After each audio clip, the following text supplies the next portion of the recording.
नमस्कार। ओम शांति। बहुत बहुत स्वागत और अभिनंदन आप सभी का। ओम शांति। आज हम 14 जनवरी 1984 के अव्यक्त मुरली की इस विशेष चर्चा में जुड़े हैं। जी। तो आज प्यारे शिव बाबा ने दिलाराम बाप के रूप में अपने दिल तख्त नशीन बच्चों से, मतलब अपने स्नेही और सहयोगी बच्चों से दिल की बातें की हैं। हाँ, ऐसा लगता है बाबा बिल्कुल सामने बैठकर बात कर रहे हैं। बिल्कुल ऐसा महसूस होता है मानो बाबा आज हर एक बच्चे के दिल का हाल जानने आए हैं, उन्हें अपने दिल के बिल्कुल करीब महसूस कराने आए हैं। और खासकर जो बच्चे दूर देशों में सेवा कर रहे हैं, डबल विदेशी बच्चे, उनसे तो खास रूहान करने आए हैं। हाँ, और मुरली की शुरुआत ही देखिए कितने स्नेह भरे सवालों से होती है। बाबा पूछते हैं, क्या सब बच्चे सहज और सरल रीति से आगे बढ़ रहे हैं? कोई मुश्किल या थकावट तो महसूस नहीं हो रही?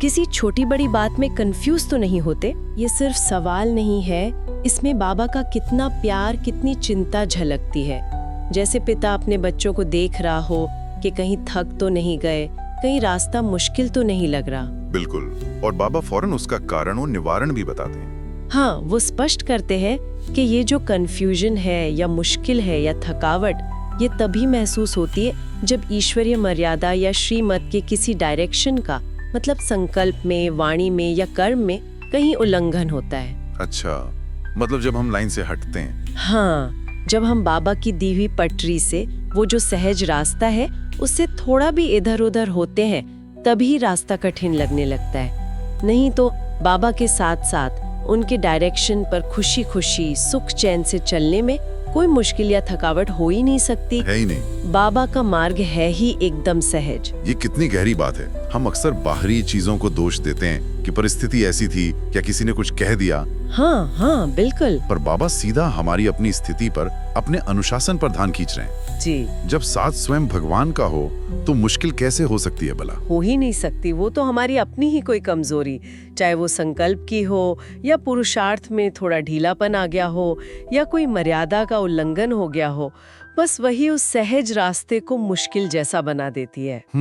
और देखिए ना, बाबा मानो आश्चर्य भी करते हैं और प्यार से उलाहना भी देते हैं कि अरे इतने लाडले बच्चे, हाँ, सिखिलदे बच्चे, श्रेष्ठ आत्माएं, विशेष आत्माएं, पुण्य आत्माएं, विश्व के आधारम मूर्त आत्माएं हो तुम। बाबा स्वरूप याद दिला रहे हैं। हाँ, कि ऐसी महान आत्माएं उलझन में कैसे आ सकती हैं?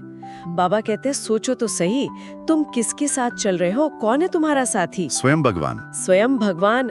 उनकी स्नेह और सहयोग की बाहें तो सदा तुम्हें घेरे हुए हैं। वो स्नेह और सहयोग की माला, बाबा कहते हैं, वो तो सदा हमारे गले में पड़ी है, हर पल बाबा का साथ है। हाँ, ऐसे में उलझन कैसे? सही बात है। बिल्कुल। बाबा आगे पूछते भी हैं, जो सदा खुशी के झूले में झूलते हैं, जो बाप की याद में रहते हैं, वो मुश्किल या उलझन में आ ही नहीं सकते। बिल्कुल। जिनकी छत्र छाया स्वयं परमात्मा हो, वो भला कैसे भटक सकते हैं? संभव ही नहीं। बाप का बनने के बाद, इतनी शक्तिशाली आत्मा बनने के बाद, माया के सारे खेल को जानने के बाद, सर्व शक्तियों और खजानों के अधिकारी बनने के बाद, क्या माया या कोई विघ्न हमें हिला सकते हैं? नहीं। बाबा बस हमें अपना अधिकार, अपनी शक्ति याद दिला रहे हैं बार बार। और इसी कॉन्टेक्स्ट में बाबा एक बहुत ही, कह सकते हैं, रोचक, थोड़ी हंसी भी आए पर गहरी तस्वीर खींचते हैं। हाँ, वो मिकी माउस वाली बात। हाँ, बाबा बताते हैं कि जब कोई बच्चा जरा भी उलझन में आता है या माया के प्रभाव में आकर कोई कमजोर संकल्प करता है, तो वतन में बाबा के सामने उसका चेहरा कैसा दिखता है? मिकी माउस जैसा। मिकी माउस जैसा। ये सुनकर पहले तो हंसी आती है, फिर सोचना पड़ता है बाबा क्या मतलब समझाते हैं इसका। बाबा कहते हैं जैसे वो कार्टून होता है ना, मिकी माउस। हाँ। उसके खेल में क्या होता है, कभी किसी बात के बोझ से एकदम मोटे हो जाते हैं, चेहरा भारी भरकम। अच्छा। और कभी पुरुषार्थ में हिम्मत नहीं रहती तो बिल्कुल छोटे सिकड़े हुए से बन जाते हैं। ओहो। तो ये जो अस्थिरता है, ये उतार चढ़ाव बाबा को सूक्ष्म वतन से साफ दिखता है। बाबा कहते हैं, मैं ये खेल देखकर हंसता भी हूँ, लेकिन ये रूप मुझे पसंद नहीं है। बाबा को कौन सा रूप पसंद है? बाबा को पसंद है फरिश्ता रूप, हल्का, प्रकाशमय, जैसे देवदूत, महादानी रूप जो हमेशा देता है, सर्व के स्नेही सहयोगी रूप, और डबल लाइट रूप, आत्मा भी हल्की, शरीर का भान भी हल्का। जी। ये छोटा मोटा कभी छोटा, ये मिकी माउस रूप बाबा को नहीं भाता। वो चाहते हैं हम अपने स्थिर, शक्तिशाली, हल्के स्वरूप में टिके रहें। ये मिकी माउस का उदाहरण तो सचमुच हमारी वो जो अस्थिर हालत होती है ना, उसे एकदम आईने की तरह दिखा देता है। बिल्कुल। और शायद इसीलिए बाबा हमें फिर सेवा में बिजी रहने की प्रेरणा देते हैं, बिल्कुल। ताकि मन इन बातों में जाए नहीं। हाँ बिल्कुल। बाबा याद दिलाते कि अरे अभी तो बहुत सेवा बाकी है, विश्व परिवर्तन का कितना बड़ा काम पड़ा है। हाँ। बाबा कहते हैं जो किया है वो तो, जो करना है उसके आगे कुछ भी नहीं है। नई दुनिया की राजधानी स्थापन करनी है, सतयुग की पहली राजधानी। हाँ। कम से कम बाबा कहते हैं कम से कम 9 लाख तो तैयार करने ही हैं। 9 लाख? हाँ, बनाने तो और भी ज्यादा को है, पर राज्य अधिकारी जो तख्त पर बैठेंगे वो तो कम से कम 9 लाख चाहिए जी। तो जब इतनी बड़ी जिम्मेवारी सर पर हो तो फिर माया के बारे में सोचने की या छोटी मोटी बातों में उलझने की फुर्सत कहाँ मिलनी चाहिए? मिलने ही नहीं चाहिए। सही बात है। और बाबा इसी व्यस्तता को, इसी बिजी रहने को मायाजीत बनने की सहज युक्ति बताते हैं ना। बिल्कुल। बाबा साफ कहते हैं जो बिजी रहता है वो सहज ही मायाजीत होता है।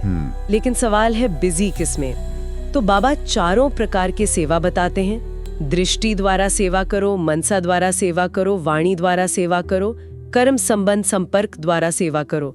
इन चारों में बिजी रहो। चारों प्रकार से। हाँ, और खासकर जिस एक बात पर बाबा ने बहुत जोर दिया है इस मुरली में, वो है डबल सेवाधारी बनना। डबल सेवाधारी, ये शब्द ही कितना शक्तिशाली लगता है। इसका मतलब क्या है ठीक-ठीक? और ये सिंगल सेवा से अलग कैसे है? बाबा बहुत अच्छे से समझाते हैं। डबल सेवाधारी मतलब मनसा सेवा यानी बाप की याद, उसके साथ साथ वाणी या कर्मणा सेवा करना। अच्छा, याद के साथ सेवा। हाँ, अगर सिर्फ वाणी से बोल रहे हैं या कर्म से कुछ कर रहे हैं लेकिन मन बाप की याद में नहीं जुटा है तो बाबा कहते हैं वो सिंगल सेवा है। ओके। और ऐसी सिंगल सेवा में क्या होता है, माया को बीच में आने का, हमारा साथी बनने का चांस मिल जाता है। ओहो। फिर हम सोचते हैं अरे सेवा का बहुत अच्छी की, भाषण बहुत अच्छा हुआ, काम बहुत अच्छा हुआ, रिजल्ट भी निकला, लेकिन अंदर खुशी क्यों नहीं है? मन में व्यर्थ संकल्प क्यों चल रहे हैं? हाँ, ये अनुभव होता है कभी-कभी। सेवा के बाद भी जैसे एक खालीपन सा लगता है या थकावट सी महसूस होती है। उसका कारण बाबा बताते हैं सिंगल सेवा की। याद का कनेक्शन कमजोर था। बिल्कुल। लेकिन जब मनसा यानी बाप का सहारा, बाप की याद साथ है, तब वो डबल सेवा हुई। याद ही तो बाप का सहारा है जी। तो जहाँ डबल है मतलब बाप का साथ है, बाप का सहारा है, वहाँ माया साथी बन ही नहीं सकती। जहाँ बाप साथ है वहाँ माया आ नहीं सकती। सिंगल होते हो, अकेले पड़ जाते हो, याद में अगर कमजोर हो तो माया आ जाती है साथी बनने। इसलिए बाबा कहते हैं डबल सेवाधारी बनो, याद और सेवा साथ साथ। यही है स्वतः मायाजीत बनने का पक्का आधार। ये तो बहुत ही स्पष्ट और एकदम प्रैक्टिकल मार्गदर्शन है। याद के साथ सेवा, यही है डबल सेवा। अच्छा, इसी निर्विघ्न स्थिति को और पक्का करने के लिए बाबा ने उस वर्ष मतलब 1984 के लिए एक खास प्राइज की घोषणा भी की थी। हाँ, बहुत बड़ी चुनौती थी वो, और उतना ही बड़ा इनाम भी।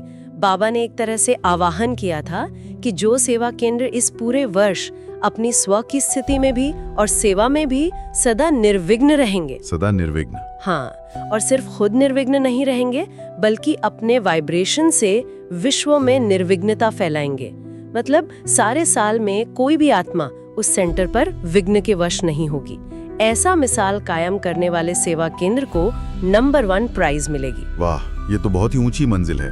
और ये प्राइज देश या विदेश कहीं के भी सेंटर को मिल सकती थी? हाँ, किसी भी सेंटर को। शर्त बस यही थी कि सारे वर्ष कोई भी आत्मा विघ्न के वश न हो। बाबा ने ये भी कहा था कि इसका हर मास पोता मेल रखना है। जैसे सेवा वृद्धि का हिसाब रखते हैं ना, वैसे अपनी स्थिति का भी हिसाब रखो। लेकिन क्या ये प्रैक्टिकली संभव है कि कोई विघ्न आए ही नहीं? परिस्थितियां तो आती हैं। बहुत अच्छा सवाल है। बाबा इसको भी बिल्कुल साफ करते हैं। वो कहते हैं ऐसा नहीं है कि माया आएगी ही नहीं या परिस्थितियां नहीं आएंगी। माया का काम है आना, विघ्न का काम है आना। वो अपना काम करेंगी। अच्छा। लेकिन हमारा काम है उसे जीतना, उसके प्रभाव में नहीं आना, बल्कि अपनी शक्तिशाली स्थिति के प्रभाव से उसे भगा देना। वाह। बाबा उदाहरण देते हैं किले का। जैसे किला होता है ना, वो प्रजा की रक्षा करता है। हाँ। वैसे ही सेवा केंद्र पर याद की शक्ति की ज्वाला का ऐसा शक्तिशाली किला बनाना है, ऐसा वातावरण बनाना है जो स्वयं की भी रक्षा करे, सेवा के साथियों की भी करे, और जो दूसरी आत्माएं आती हैं उनकी भी विघ्नों से रक्षा करे। तो चुनौती विघ्नों के ना आने की नहीं है, चुनौती है विघ्नों पर विजयी बनने की, उस शक्तिशाली वातावरण को बनाने की। ये समझना बहुत जरूरी है। शक्तिशाली वातावरण जो है वो कमजोर को भी शक्तिशाली बनाने में मदद करता है। तो प्राइज उस जीत की है, उस शक्तिशाली किले की है। बिल्कुल। और बाबा का ये कहना भी कितनी हिम्मत देता है कि अब माया पर विजय पाना कोई बहुत बड़ी जंग या युद्ध नहीं है, बल्कि एक खेल है। हाँ, बाबा कहते हैं अब माया में वो पहले वाला दम नहीं रहा, वो तो मरी पड़ी है, बस थोड़ा सा अंतिम श्वास बाकी है उसका। अच्छा। हमारी अपनी अंदर की कोई छिपी हुई कमजोरी ही है जो उसे जैसे ऑक्सीजन दे देती है, उसे जीवित रखती है। बस उस अंतिम श्वास को खत्म करके विजयी बनना है। और क्यों? क्योंकि हम अंतिम समय पे तो पहुंच ही गए हैं। अब तो हिसाब चुकता करने का, सदा के लिए विजयी बनने का समय है जी। मायाजीत बनने से ही जगत जीत बनकर विश्व का राज्य भाग्य पाएंगे। इसलिए बाबा कहते हैं इसको युद्ध समझकर भारी मत हो जाओ, ये निमित्त मात्र खेल है। बस शक्तिशाली स्वरूप में स्थित होकर ये खेल खेलो। और बाबा फिर याद दिलाते हैं आज से मिक्की माउस नहीं बनना है। युद्ध नहीं, खेल। ये सोचने का तरीका ही कितना हल्का बना देता है पूरी बात को, है ना? और शायद इसी हल्केपन और श्रेष्ठ स्थिति का अनुभव कराने के लिए बाबा ने मुरली में सतयुग की बहुत ही सुंदर झलक भी दिखाई। हाँ, दिखाई। कहा अपने वो जो कल पहले वाले स्वर्ग के संस्कार मर्ज हो गए ना, उनको इमर्ज करो। तो ऐसा लगेगा जैसे कल की ही बात है और खुद ही अपने को सतयुगी शहजादे शहजादी अनुभव करेंगे। हाँ, बाबा सतयुग का बड़ा मनमोहक वर्णन करते हैं। सतयुग मतलब सर्व सुखी सुख। प्रकृति अपने सबसे अच्छे सतो प्रधान रूप में सुख देगी। आत्मा का सुख, बुद्धि का सुख, मन का सुख, संबंधों का सुख, सब कुछ एकदम नेचुरल और सहज मिलेगा। हर चीज अपने सबसे श्रेष्ठ पवित्र सुखदायी स्वरूप में होगी। बाबा कहते हैं सोचो प्रकृति सुखदायी कैसे होगी, मन का सुख क्या होता है। इस दुनिया में जो भी अच्छी चीजें हम थोड़ी थोड़ी देखते हैं ना, वो सब वहाँ भरपूर होंगी, शुद्ध होंगी और संपन्न रूप में होंगी। धन की कोई कमी नहीं, मन में कोई इच्छा ही नहीं उठेगी, मौसम हमेशा सुहावना, सारी प्राप्तियां श्रेष्ठ।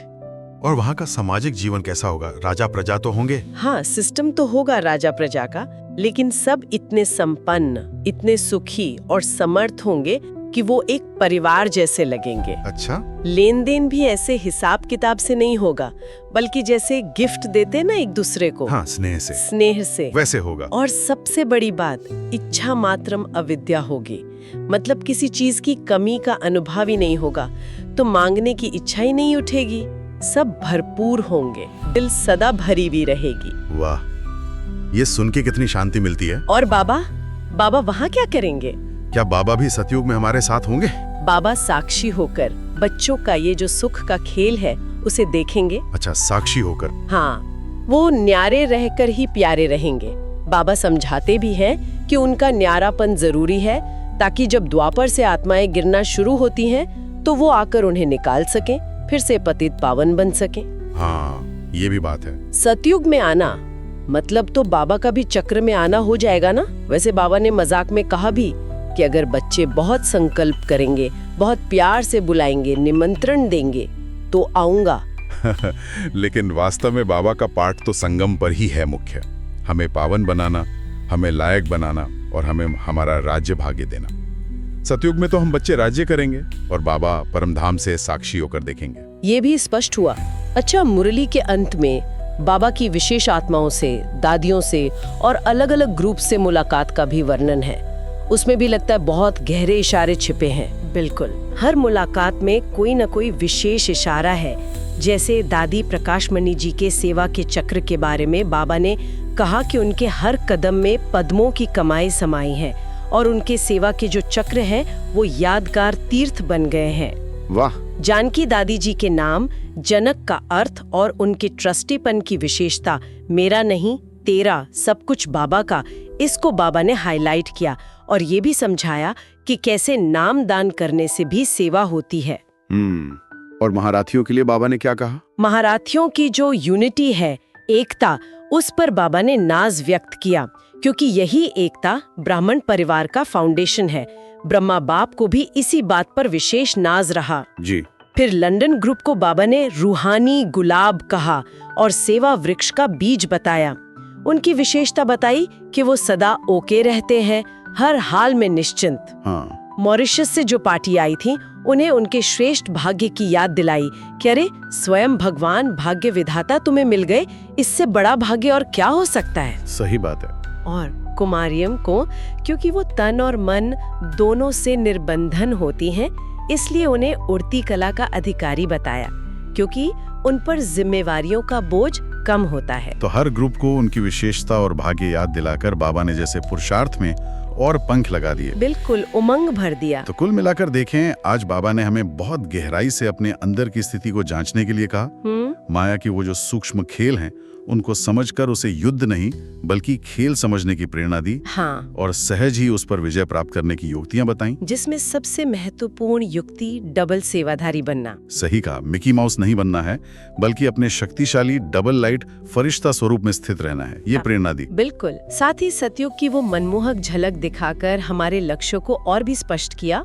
और पुरुषार्थ में तीव्र गति लाने के लिए उमंग दिलाया। हाँ। और अंत में बाबा ने अपने सदा सर्वसमर्थ, माया जीत, जगत जीत, सहज योगी भव के वरदान दिए हुए बच्चों को, डबल सेवाधारी, डबल ताजधारी, डबल लाइट बच्चों को बहुत बहुत प्यार से याद, प्यार और नमस्ते भेजी। बाबा का स्नेह, उनकी पालना, उनका मार्गदर्शन हर शब्द में जैसे टपक रहा है। बिल्कुल महसूस होता है। निश्चित रूप से।